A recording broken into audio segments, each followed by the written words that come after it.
I will welcome everyone on behalf of the Minda de Gunzburg Center for European Studies.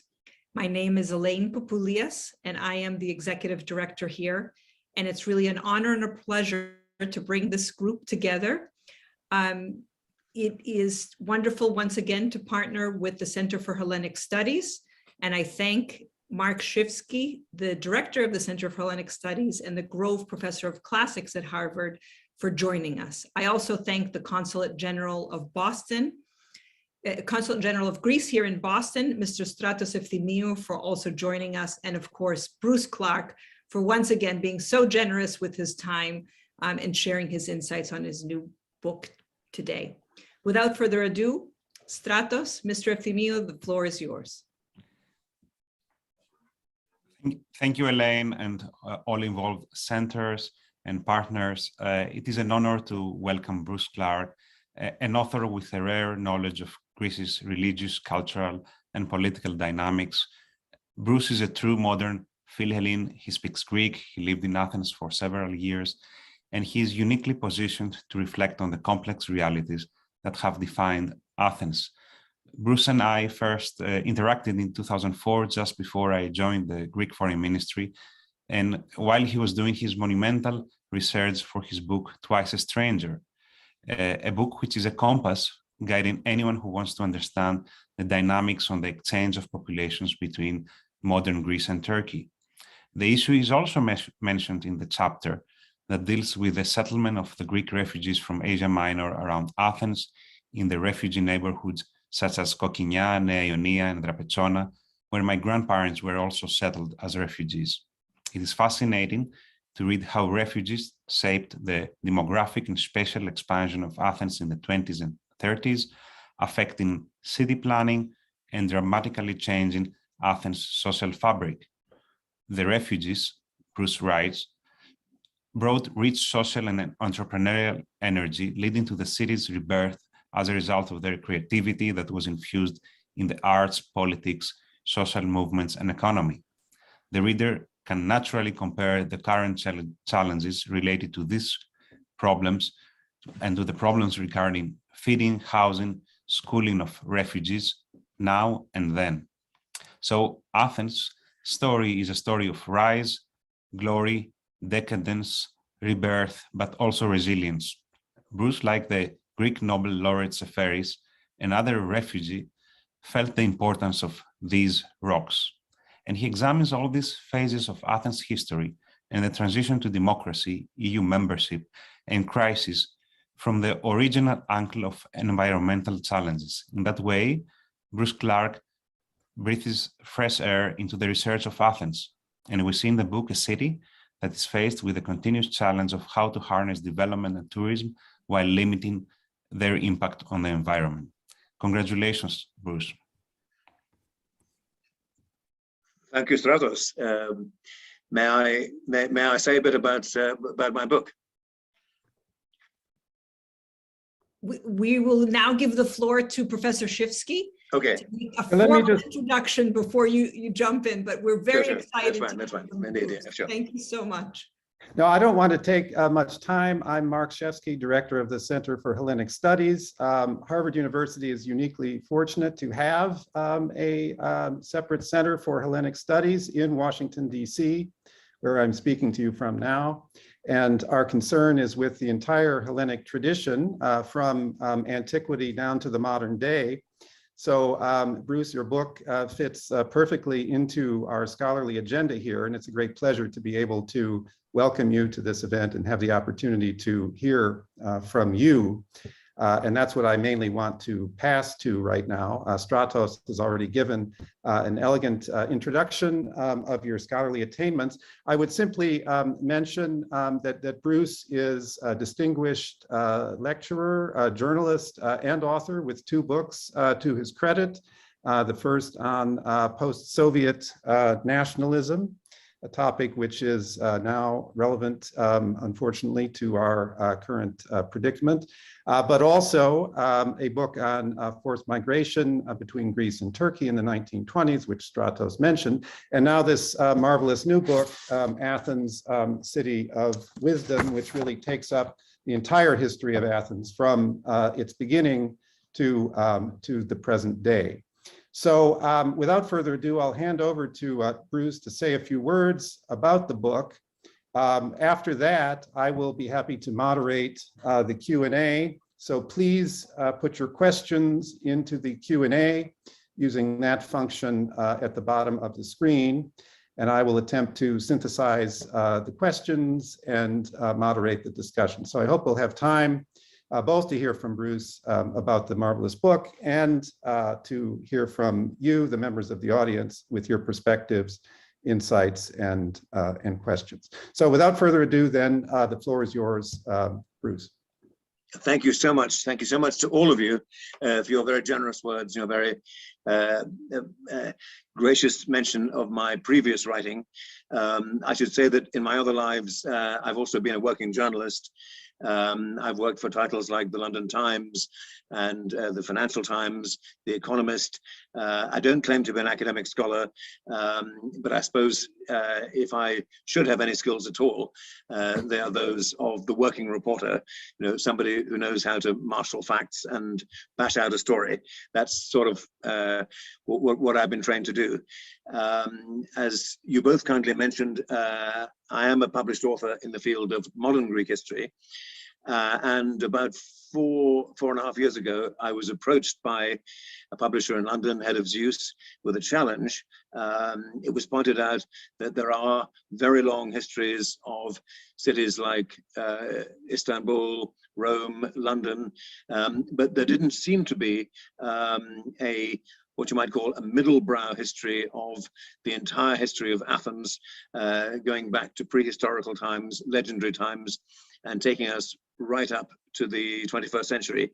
And there were certainly books of arcane scholarship on that subject, but there didn't seem to be one that was aimed at the middle brow intelligent reader. And that was what I was challenged to do. And I rose to the challenge to the best of my ability. I spent a couple of years living in Athens, enjoying all its wonderful benefits and challenges. I was then locked down in my native Northern Ireland for 2 years, rather severely locked down, staying in a small, relatively remote village. But it turned out to be a perfect place to work away on my Athenian labors, and finally managed to finish the book, published by Head of Zeus in London and by Pegasus in the United States. You've shown the American edition. This is what the British edition looks like. Both very attractive covers, thanks to both publishers. Athens, City of Wisdom. Why the title, you may say? I suppose the title reflects the fact that Athens was a city of great cultural and intellectual and even spiritual importance for much longer than it was a place of outstanding geopolitical importance. I mean, really, the height of its geopolitical power was, as we know, in the 5th and 4th centuries BCE, and yet for a good millennium or so longer than that, it retained enormous prestige as a center of learning and a place where intelligent young people from all over the East Mediterranean would come to study. And indeed, the word Athenian became metaphorical for a certain kind of Greek wisdom and learning and sophistication. So in a sense, the outstanding feature of Athens has not been huge military or naval power. That's sometimes been the case, not always. The most consistently outstanding feature has been wisdom, cleverness, brain power, and that was even the case in the golden age of Athens. People respected Athens, of course, for its geopolitical power, for its magnificent navy, but most of all for its culture and sophistication. The city of wisdom, then. Now, as I mentioned, I have some track record as a writer on modern Greece. Really, to reinvent myself as a writer on ancient Greece, I had to go back to my school days often. I did attend a school in England that specialized in Latin and ancient Greek, and I was given every chance to learn ancient Greek as a schoolboy and do my university entrance exams in the topic of Latin and ancient Greek. but I had to brush up that knowledge quite considerably in order to have any understanding at all of the latest insights into ancient Athens. And I mean, it's a very reasonable question. I mean, is there really anything we can usefully say that unites Athens in all eras of its history, from being the premier political power in Greece to being a place of sophistication, but no special political power of its own, to being a forgotten village, really, controlled by the Franks, the Catalans, the Neapolitan bankers, then under Ottoman times, and then rising again as the capital of modern Greece. Is there anything useful that connects all these eras? Is it simply a fluke of history? That's a reasonable question. And I found myself coming back and back to the fundamental sort of geographical parameters of Athens and Attica and how those played out at different eras in history. Now, it seems to me that Thucydides has a very sophisticated thing to say about Attica and how its physical environment affected the politics of that place. He actually argues that the relative poverty of the soil of Attica had a positive effect on the politics of the place, in the sense that, as he points out, countries or regions with richer soil tend to be endlessly fought over. And then, of course, when one faction conquers a richly endowed place, you have an early version of the resources curse, and I mean, politics is usually not very interesting because the opposition can be bought off with resources. But in the case of Athens, the relative poverty of the soil, so Thucydides argued, was a stimulus to creativity. It was a stimulus to extroversion, to going out and founding colonies, of course, but also having great loyalty to Athens itself. And above all, a stimulus to brilliant political innovation. So that was, the analysis of Thucydides of why Athens became great, and I find it a very sophisticated one, and I think to some extent it anticipates modern thinking about the resources curse. How if you have a lot of oil or some other precious commodity, that often means that you don't have very interesting politics. What other sort of permanent features? Of course, I mean, in every era of Athenian history, the Acropolis stands out as a place of enormous strategic importance and indeed enormous spiritual importance. And perhaps these days we underestimate the spiritual importance. I mean, this place was a temple of monotheism, of the Greek Orthodox faith, the Roman Catholic faith, Islam, for longer, in fact, historically, than it was a place where the polytheist religion was practiced. It has been, in one way or another, perceived as a holy place, not only, as it were, the surface of the Acropolis, but the caves which pockmark the rock. All these places have been endowed with a sense of holiness throughout the ages, and that's a significant permanent feature of Athens. The fact that the Acropolis is almost impossible to take by conventional warfare. You can, again and again in history, it's been proven that you can possibly starve the occupants of the Acropolis into surrender, but by conventional warfare, it's almost impossible to dislodge them. It is a very, very powerful strong point, and that remained the case even when Athens itself was little more than a village. What else? The glories of Athens and Attica have always been the mountains that surround, envelop, protect Athens. Using modern Greek pronunciation, Mount Imitos, Pendeli, Parnitha, Egalio, each one with its own particular gift.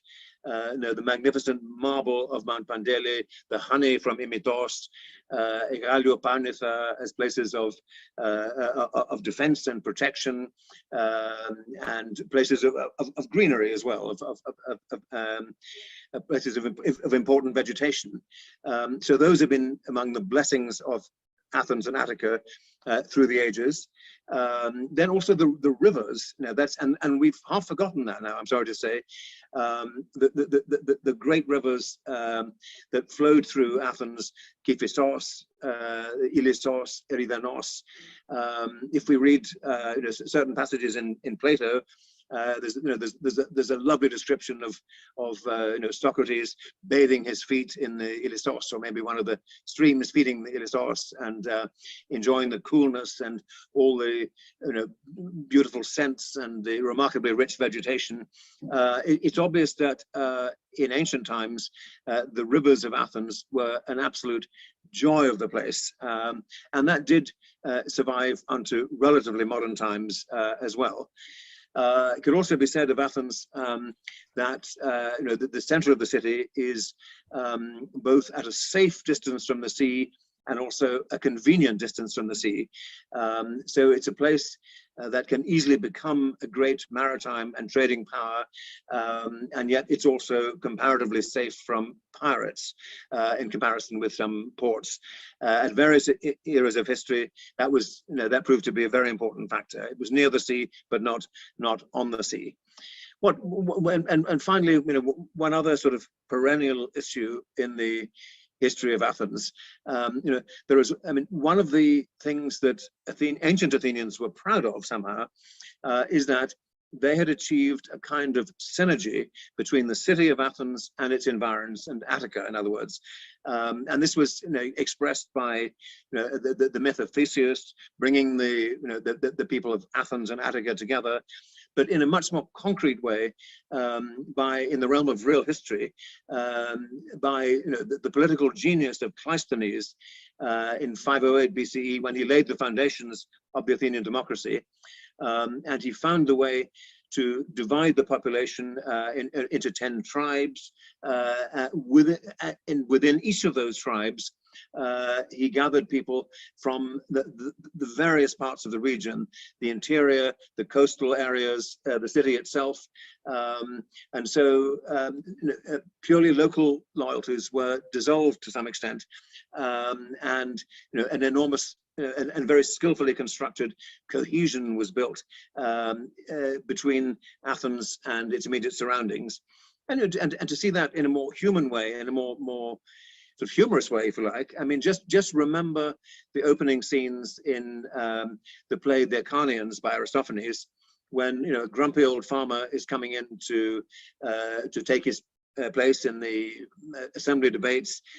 He has different interests and different ideas about life than people who live right in the heart of the city, but nonetheless, he is a voting member of the assembly, and he's determined to have his say on matters of war and peace, matters of administration, and it in a very vivid way, it shows us that the Athenian democracy found sophisticated mechanisms for integrating the interests of city dwellers and people in the immediate countryside. So, just tremendous political genius in devising arrangements that somehow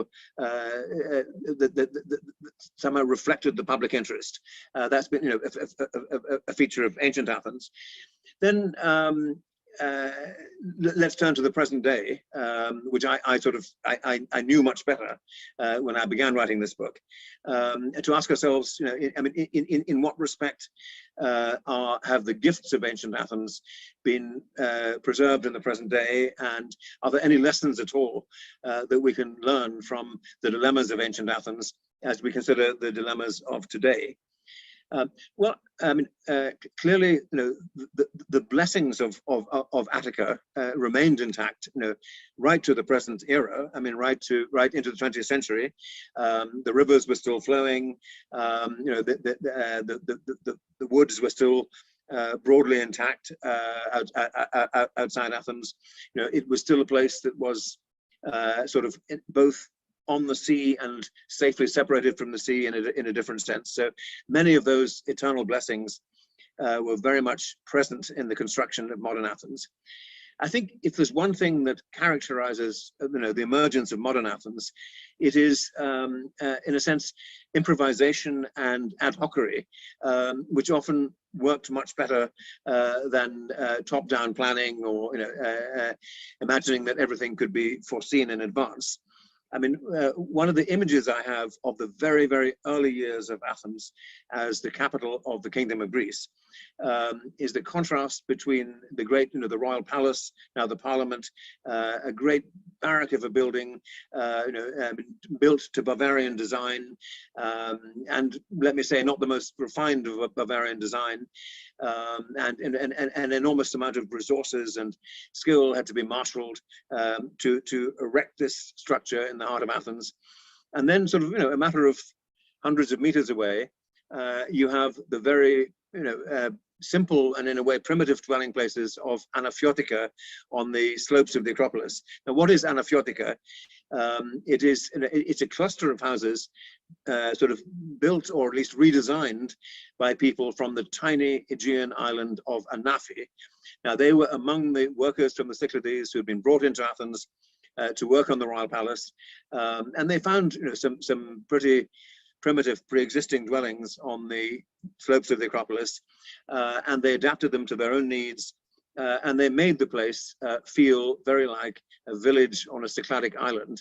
And you can still have the great pleasure of wandering around Anaphyotica and imagining yourself to be in a Cycladic village. There's something very human and practical and sort of normal in a sense about the atmosphere in that lovely little locality.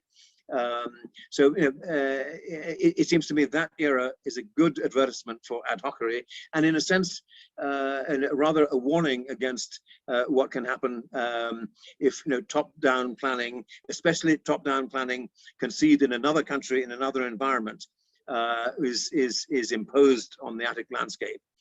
Then, we mentioned the era of the refugees in 1920s, 1930s. When Athens doubled in population, and when Greater Athens really took shape, that both the northern suburbs emerged, and also Athens and Piraeus sort of merged into a single urban space.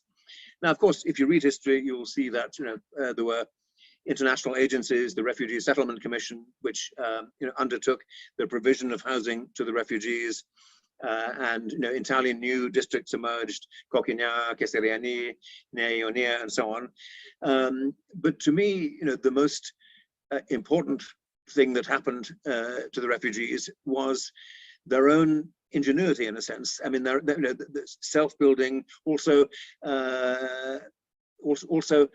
as it were, adding to the fairly primitive housing that they were supplied with by digging their own sewerage system where necessary, by, in a very intriguing way, adapting the dowry system, which they had brought from communities in Asia Minor, so that even a tiny bit of urban space in a refugee home could become a dowry and then a nucleus of a new household. So what's significant to me about those refugee communities is not what was done for them, but what the refugees did for themselves. I mean, they very, very quickly became active, passionate, self-sustaining places, full of energy and political passion, and contributing very, very substantially to the lifeblood of Athens. Then think of the 1950s, the 1950s, early 60s, the era of the polykatikia, in other words, the 4 or 5 story building, which became the standard sort of building model for the vast extension of Athens that occurred in the post-war years. Now, I mean, nothing beautiful about those buildings, you may say, and it has made the cityscape of Athens somewhat monotonous. And yet, applied on a sort of micro-human scale, the polykatikia system had huge merits, really, in the sense that, to explain those to those who don't know it, I mean, it was the reality of Athens in the 50s and 60s was that if you owned any small plot of urban space, whether there was a house on it or not, you'd probably be approached by a contractor, not necessarily a big contractor, a small contractor, who would say, let me build on your plot say a 5-story apartment building, you can have 1 or 2 apartments for yourself, one for yourselves, one for your, the next generation, and we'll have the others, and and we'll all be winners. And by that very simple and almost spontaneous method, Greater Athens went through another phase of vast expansion. Not pretty or aesthetically satisfying, or a model of urban development in some ways, but I would argue that it was a kind of a semi-spontaneous development that did at least keep the city as a sort of functioning urban space where utilities worked, and where an enormous influx of population was somehow dealt with and absorbed successfully. Now, what's happening now in the early 21st century? I mean, it seems to me it's both a very exciting time and a very challenging time. And to state Athens remains sort of hypertrophic, sort of too big in some ways in relation to Greece as a whole. One of the effects of the economic crisis was that there was a trickle of people, including a trickle of quite talented young people, back to the provinces, back to their home villages, but only a trickle, relatively speaking. It hasn't really changed the fact that Athens is still a vast city in relation to the size of Greece as a whole, and I think it would be hard to deny that it sucks energy to some extent out of other parts of provincial Greece. And when I speak of challenges, a lot of them remind me very much of the challenges faced in ancient times, in the sense that there's a challenge of cohesion, of coherence, that Athens sprawls over a vast physical area, ranging from the relatively prosperous areas in the north and east to the much less prosperous and environmentally degraded areas in the west. On the coast, we now have the prospect of very sort of glitzy developments in the area that used to be the Hellenic airport, which will be no doubt exciting to behold, but it creates the risk of a very hot, very thirsty city that is just sort of struggling in a way to maintain its sort of ecological balances, and to and to maintain sort of sanitation and basic urban services. I would very much like to think that the ingenuity and resilience that has characterized Athens in all eras will come into play now, and will solve those problems. But the sheer vastness of Athens, undoubtedly and visibly, creates a problem of coherence. The problem that was so elegantly solved by Cleisthenes' political mechanisms. And it's an irony in a way that the municipality of Athens only covers a relatively tiny share of the greater urban metropolis of Athens. So the municipality, however well run, cannot of itself solve the traffic problems. It cannot solve the problems of the greater Athenian conurbation. There is apparently a proposal underfoot to create an agency that will coordinate the issues of traffic in Greater Athens, currently handled by 7 separate agencies. So that's a positive sign. But it seems to me that in the era of climate change and rising temperatures, and also changing patterns of rainfall, so that you get literally cloudbursts, just enormous quantities of rain falling in a very short time, then we're in a situation where ad hocery and ad hoc solutions won't necessarily work anymore.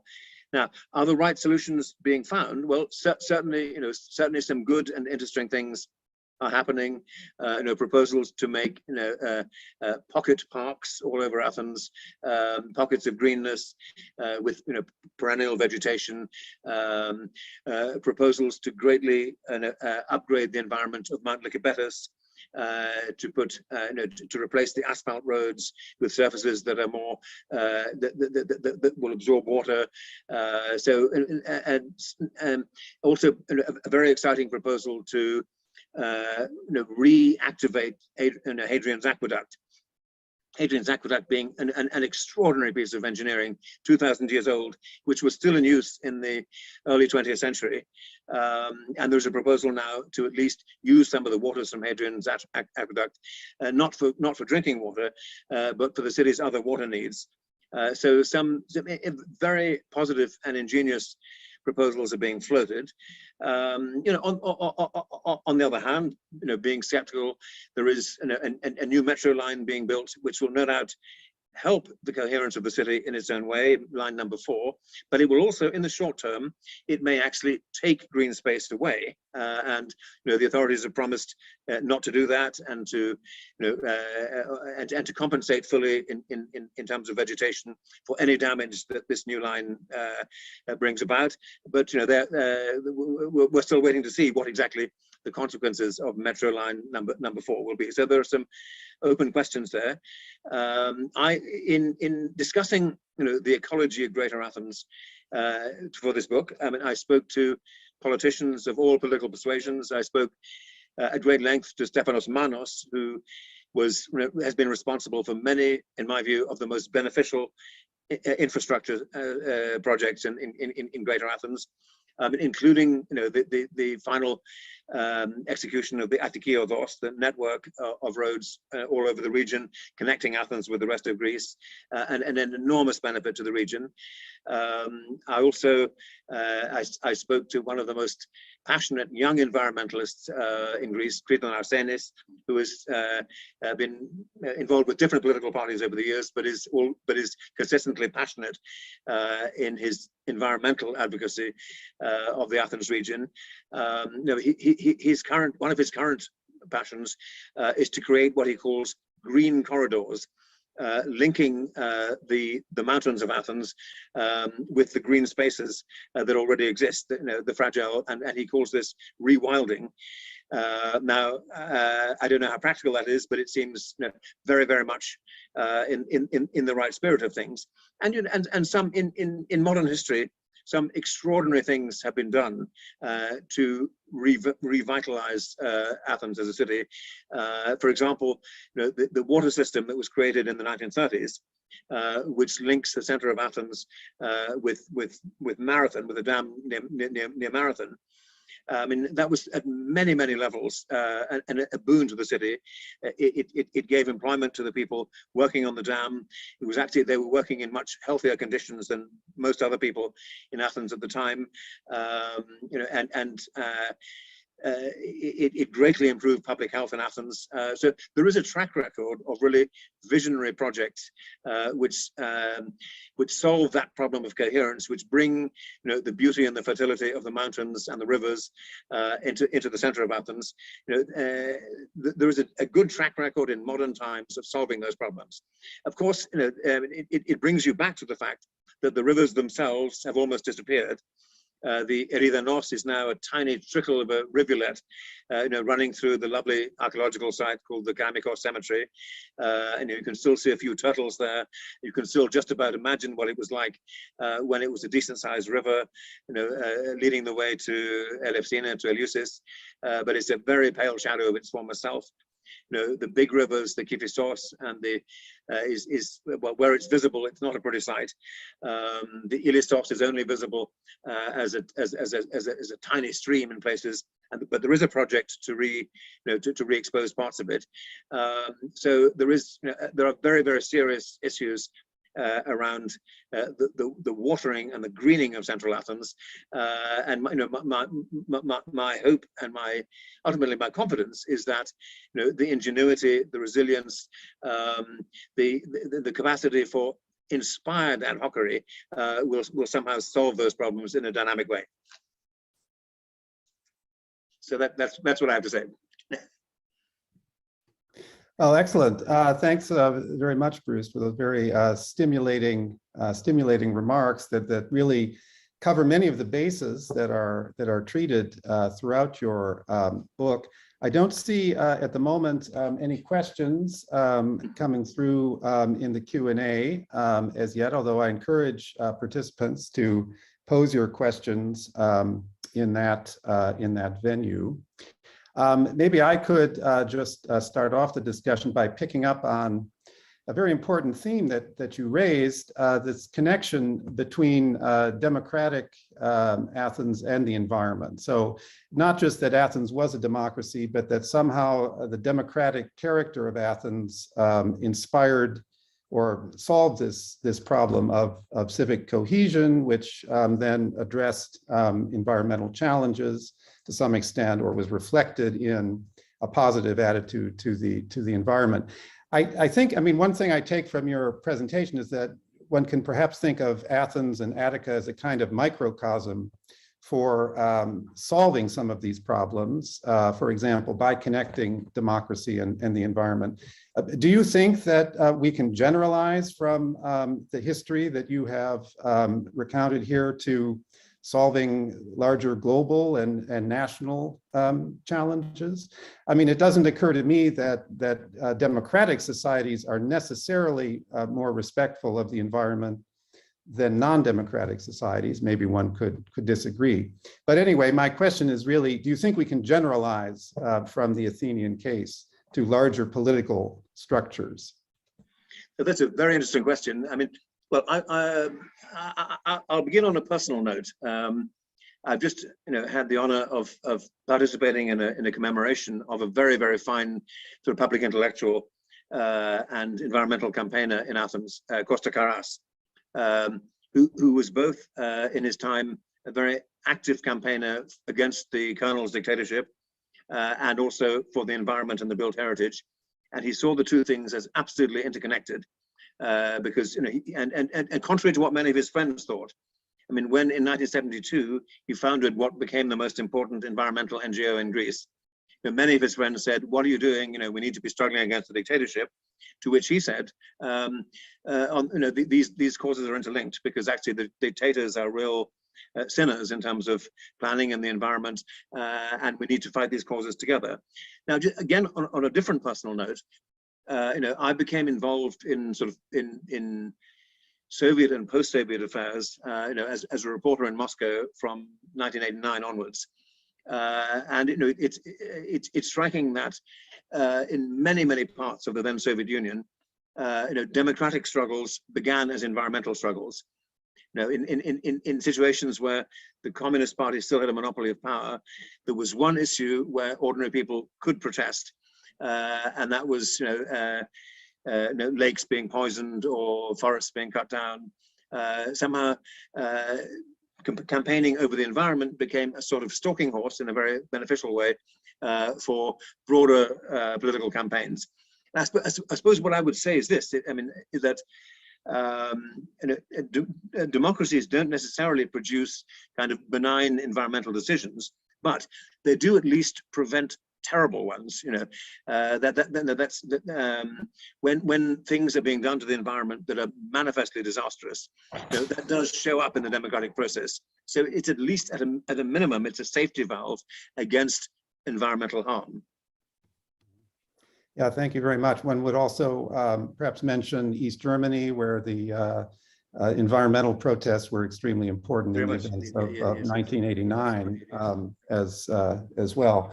I see we do now have some questions coming in here in the Q&A, and let me take one first from Dimitris Sotiropoulos. And Mr. Sotiropoulos asks, in your opinion, over the past 50 years, which among the past policy decisions regarding town planning, architecture, construction style, environmental management, public transportation, or traffic in Athens has been the worst, negatively affecting city life today? So which is the worst? Gosh, which is, that's a very good yes, because of course there are many Pollyannish answers one could say about the best. I mean, well, let me know. Well, it's obvious, it's kind of intuitively obvious that some very serious problems are arising with traffic in Athens at this very moment, and the sense that the traffic sort of died right down during the COVID era, and it's now rising back to pre-COVID levels, and it's becoming, frankly, a bit chaotic. And and I'm not saying that there's a decision one can pinpoint, but there is a very acute situation developing with traffic, simply because I suppose people got complacent about this during the COVID time, and it's now bouncing back with a vengeance. I know I can easily tell you what many conservationists would say is the worst decision in Greece recently, but it doesn't affect Athens. And I will, if I may, if you'll give him permission, I will say what that was. And I'm simply reflecting the opinion of many of my archaeologists and conservationist friends. There is a huge concern over the decision to press ahead with a metro station in Thessaloniki, which will involve the dismantling of very precious Byzantine antiquities. Now, the theory is that they'll all be put back together somewhere else, but many people are skeptical about this, and they feel that the archaeological community has been sort of bulldozed into accepting a decision that really doesn't respect a very important era of Greece's past. And they see that as as a worrying sign of what might be to come in other places. I'm sorry, I can't give you a single terrible decision in Athens, but I know if you asked any of my conservationist friends what's the worst thing happening in Greece, they would say it's the Thessaloniki metro. Excellent, thanks. We have another question on an environmental theme from Megan Richards. As follows: Greece has a big decarbonization challenge, and it would make eminent sense to have solar panels on most houses and apartment buildings, but the bureaucracy of having them installed is a huge challenge. Have you seen any progress in addressing these clean energy and decarbonization issues? In Athens? Yes. Well, I think yes, that's absolutely right, and there is a huge missed opportunity in solar energy in Athens and in Greece in general. And if you compare what's happened in Portugal and Spain, Portugal in particular at the moment, it's palpable that Greece and Athens ought to be doing more to encourage solar energy and indeed meet a very significant share of its energy needs from solar energy. If you compare, say, with Israel or many countries in the region, there's a strong sense of a missed opportunity. And then there is, I think many people would say that we are in danger of a mishandled opportunity with respect to wind power, which is, of course, a very, very important factor in the future energy mix and a very important route to decarbonization. But I think that many of my environmentalist friends would say that when wind power is concentrated and when in enormous amounts on certain islands or in certain, I may say, newly denuded forests, it harms the environment more than it helps. Whereas solar power seems, frankly, to be win-win, and I wish more of it would be encouraged in Greece. Excellent. So let's shift gears a little bit to address several questions which touch on the topic of continuities between ancient and modern Athens, which you mentioned, Bruce, as your sort of guiding light in this work. We have a question, and I'll read three questions on this theme. One is from Philip Resnick, who asks, does the theme of wisdom hold up as well for the Athens of today as the Athens of antiquity? Another from Anastasia Haralabidou, from its glorious past as thriving center of phenomenal philosophical, cultural, scientific, as well as aesthetical miracles, Athens in its present state seems far away from the golden city that it once was. Which would you identify as the main factors and events that disrupted the city's trajectories? Any conscious individual cannot cease to wonder which were the pivotal moments that brought the city in its present state. And then I have there's one further question from G. Marnelos. After late antiquity, Athens never existed as an important cultural or political center until Greek independence in the 19th century. It almost ceased to exist in most ways. Do you think there were some genuine local channels through which some of the character of its antique culture survived into the modern era? Yeah. Well, good. I mean, yes, well, some very interesting and challenging questions there.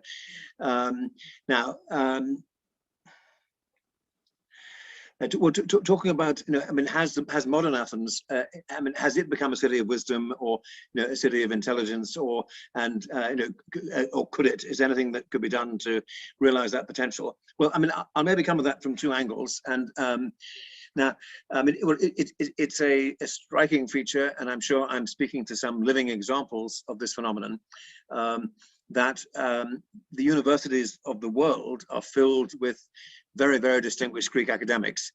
And yet the universities of Greece itself, don't realize the country's potential as well in terms of, let's say, attracting students.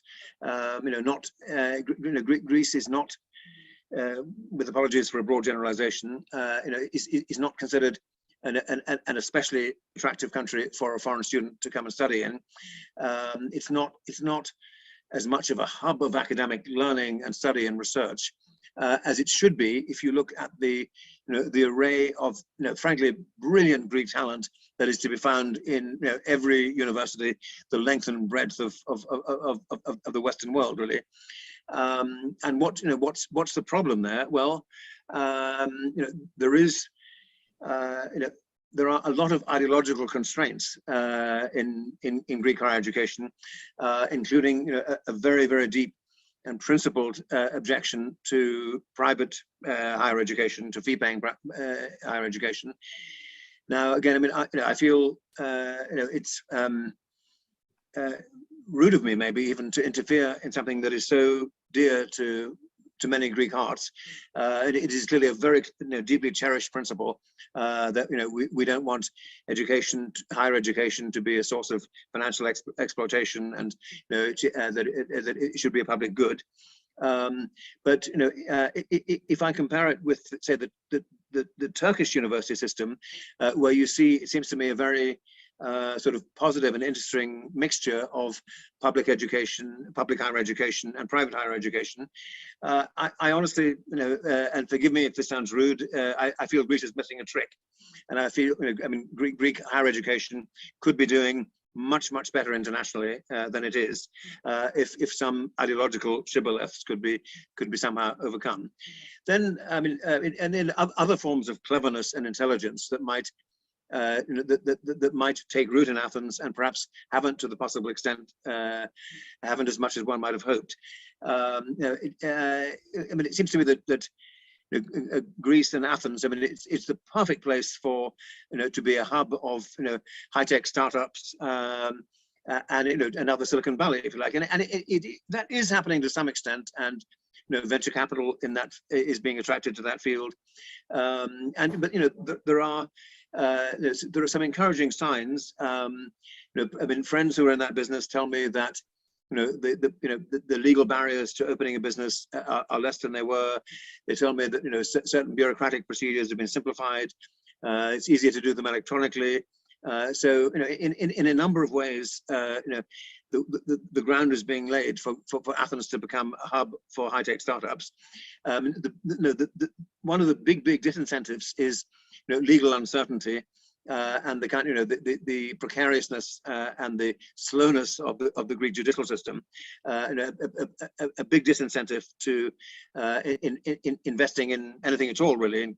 So, but I have friends in that sector, and it's exciting things are happening, and not perhaps yet realizing the potential of marrying sort of Greek brain power, which is never in question, and the opportunities that are out there.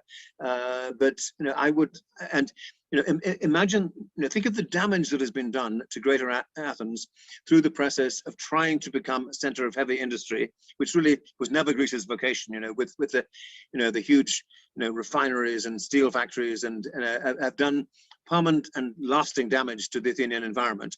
Whereas Athens, as a center of sort of brilliant high-tech startups, could be the cleanest thing environmentally you can imagine, and very much playing to Greek strengths. So that's a kind of wisdom that 21st century Athens could be showing. Now there was a third question about the continuity of Athens as and correctly pointing out that sort of Athens, whether it was Frankish Athens or Ottoman Athens, or the various phases of Frankish Athens, it was at best a small provincial town. It was a significant pilgrimage center in Byzantine times. It was a strategic strong point. It was a modestly flourishing Ottoman Balkan town. I mean, visitors to Athens, travelers to Athens in late Ottoman times, generally give a positive impression of the place as a place of high human capital and talent and exuberance, and but in a sense, I think that Athens only began to have a credible role as the center of Hellenism, as it drew to itself people and skills and talents from the periphery of Hellenism, including from Asia Minor. Athens really was a kind of in the 19th century. I mean, it had some extravagant buildings which were had been erected by entrepreneurs who'd made their money in Egypt or Odessa or some other place far from Athens, and they were in a sense showing off their money by building in their nation's national capital. But it wasn't really the hub of Hellenism, because the commercial hub of Hellenism was Smyrna, Izmir, and in many ways the one of the economic hubs of Hellenism was Istanbul, Constantinople. So, I mean, Athens really only, ironically, I mean, it only became in an incredible way the hub of Hellenism when those places on the periphery were sort of, as it were, emptied in one circumstance or other of their Greek population. Yeah, that's a fascinating point, because if one thinks well back in history to, say, the 7th century BCE, of course, Athens wasn't really a hub of Hellenism at that time either. And there were various factors that contributed to making it so. I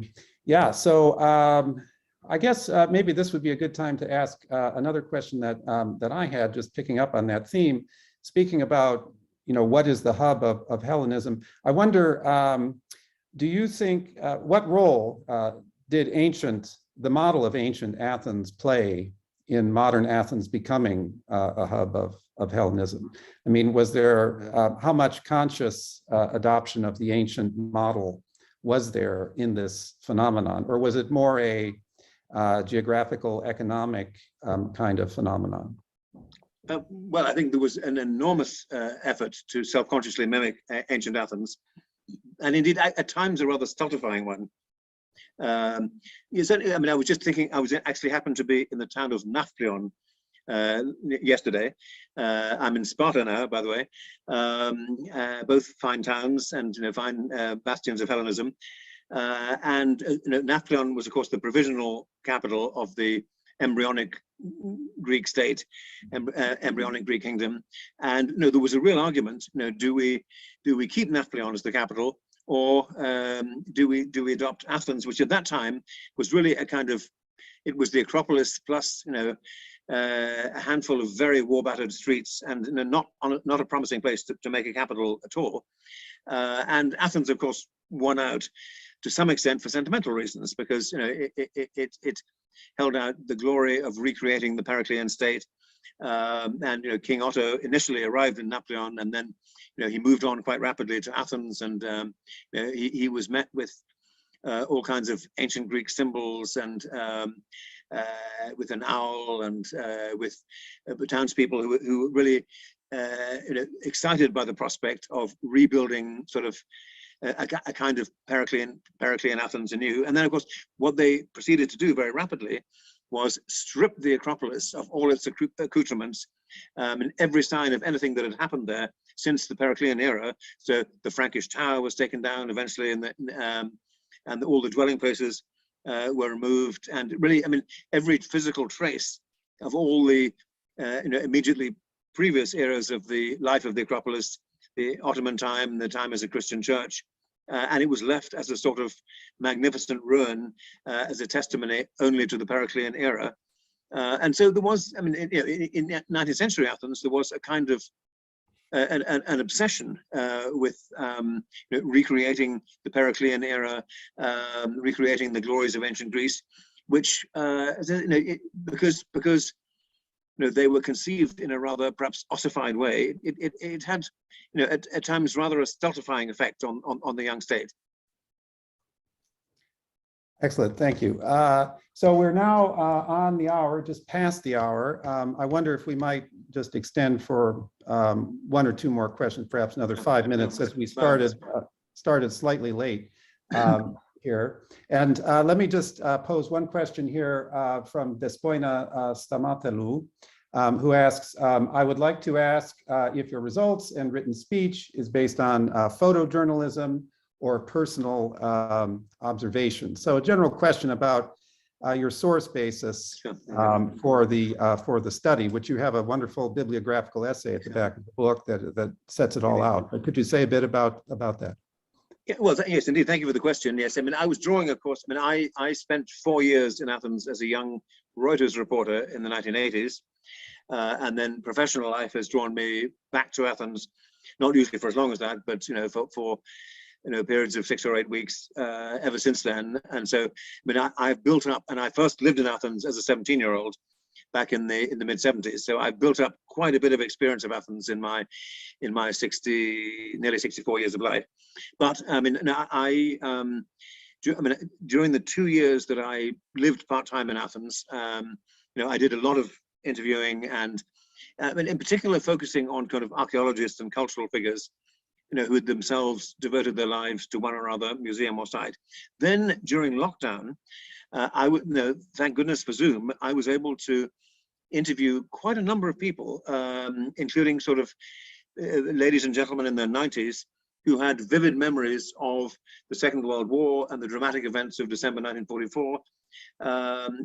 Of course, it would have been better to see them face to face, but in fact, I was able to have some quite rich and penetrating and informative conversations with some ladies and gentlemen that I'm very grateful to indeed, in which they share their experiences. Excellent. Well, I think that probably brings us to the limit of our time. It only remains then for me to thank you once again, Bruce, for giving us this wonderful overview of the book, and for your engagement with the questions, some fascinating perspectives. I think about building connections with the Greek university system, which is something that our center would be most interested in doing. And thank you for mentioning Nafplio, where our Center for Hellenic Studies also has an outpost at the current moment. So these are all issues that are quite fundamental to our operation. So thank you very much for giving us your wisdom, indeed, gleaned from the history of the City of Wisdom. Let me recommend once again the book. I like the green cover myself more than the red one, but those of us in the US can acquire it in green. It's the iris green. Exactly. What is this? What's this then? Because it's the What color is this, would you say? I think is the Harvard's crimson. The Harvard. Okay, Crimson. Harvard Crimson. Very good. Okay. Very good. Well, we have here at the Harvard Center, we have at the CHS, we have the Okay. green copy. So Good. glad to have that. Anything else that our other welcomers would like to mention, Elaine or Stratos, as we close? Congratulations to Bruce for this great work and research. Yes, and let me add my kudos and thanks and my hope that we can all meet in person next time, Bruce. I hope so. As we had planned in April 2020. Exactly. Would have been so good. But anyway, yes. But this is better than nothing. Yes. All the best, and to my home city of Sparta. Indeed. Thank you so much. Yes. I will pass it on. Thank you so much. Very good indeed. Okay. Well, thanks to all of you very much for your interest and your kind comments.